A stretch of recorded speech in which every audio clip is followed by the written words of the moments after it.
Assalamualaikum warahmatullahi wabarakatuh. Perkenalkan, nama saya Pratama Rizky Hidayat, Prodi Hukum Ekonomi Syariah tahun 2020 di STAI Ibnu Sina, Batam. Hari ini saya akan menjelaskan materi bahasa Indonesia tentang konsep membaca dan pengembangan tujuan membaca.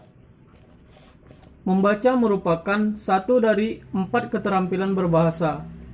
Pembagian membaca berdasarkan tingkatan dapat dibedakan menjadi 2, yaitu membaca permulaan dan pemahaman membaca lanjut. Dalam membaca permulaan, terdapat proses pengubahan yang harus dibina dan dikuasai, terutama sejak masa kanak-kanak. Pada masa permulaan sekolah, anak-anak biasanya diberikan pengenalan huruf sebagai lambang bunyi bahasa.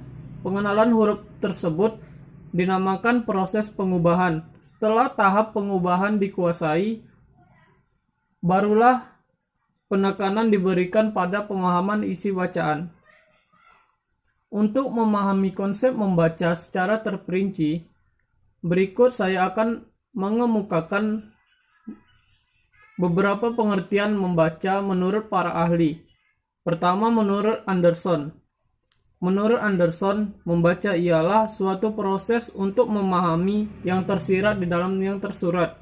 Dengan kata lain, melihat pikiran yang terkandung di dalam kata-kata yang tertulis. Adapun menurut Tarigan, membaca ialah suatu proses yang dilakukan dan digunakan oleh pembaca untuk memperoleh pesan yang hendak disampaikan oleh penulis melalui media kata atau bahasa tulis. Sementara itu, menurut Vino Cairo dan Bonomo mengatakan bahwa membaca ialah memetik serta memahami arti dan makna yang terkandung di dalam bahan tertulis. Sedangkan pendapat lain yang dikemukakan oleh Lado yang berarti memahami pola-pola bahasa dalam gambaran tertulisnya.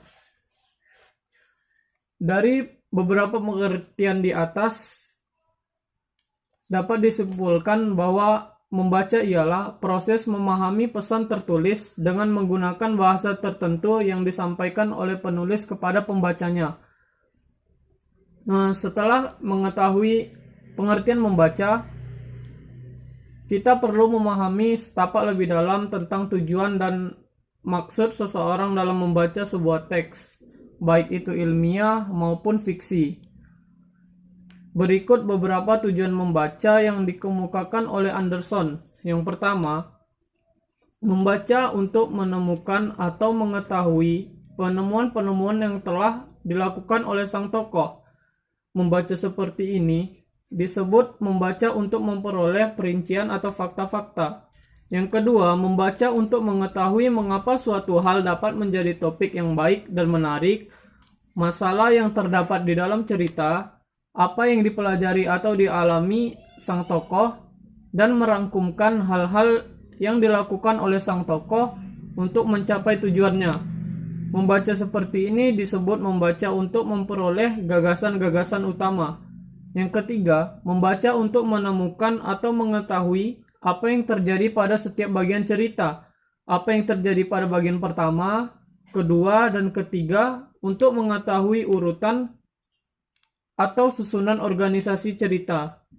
Yang keempat, membaca untuk menemukan serta mengetahui alasan para tokoh merasakan hal seperti yang digambarkan di dalam cerita, apa yang hendak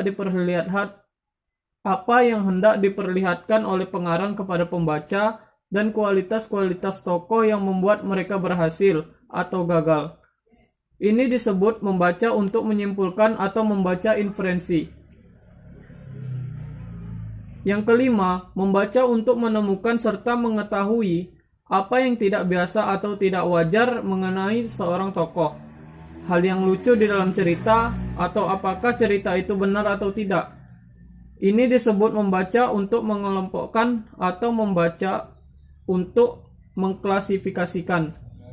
Dan yang terakhir, membaca untuk menemukan bagaimana cara tokoh berubah, bagaimana hidupnya berbeda dari kehidupan yang kita kenal, bagaimana dua cerita mempunyai persamaan, dan bagaimana tokoh menyerupai pembaca.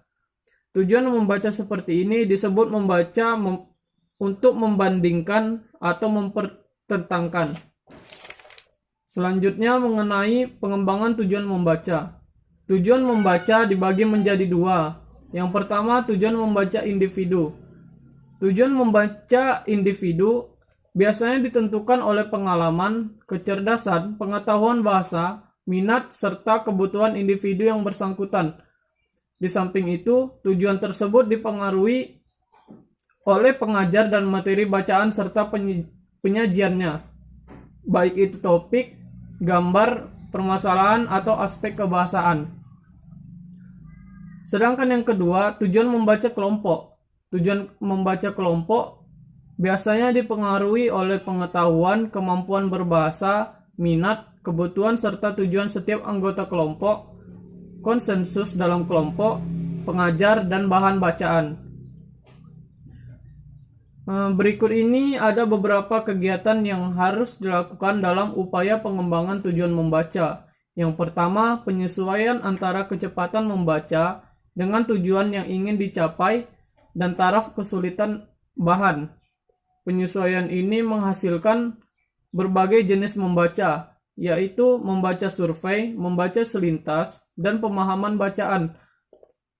Yang kedua, pengamatan bacaan mencakup kegiatan yang memerhatikan kesanggupan seseorang untuk membaca cepat dengan tujuan dan kesulitan bacaan tertentu, mengenali kebutuhan akan pemahaman melalui penjelasan tujuan dan konsep, serta keperluan membaca ulang. Kegiatan pengamatan bacaan lain yang bersifat tekstual, fonemik, struktural, serta daftar kata digunakan untuk memahami kata-kata sukar dalam bacaan. Yang ketiga, pengembangan pemahaman. Yang keempat, kegiatan latihan keterampilan dasar yang mencakup diskusi, membaca lebih lanjut, dan menulis. Sekian materi yang dapat saya sampaikan, lebih kurangnya saya mohon maaf. Assalamualaikum warahmatullahi wabarakatuh.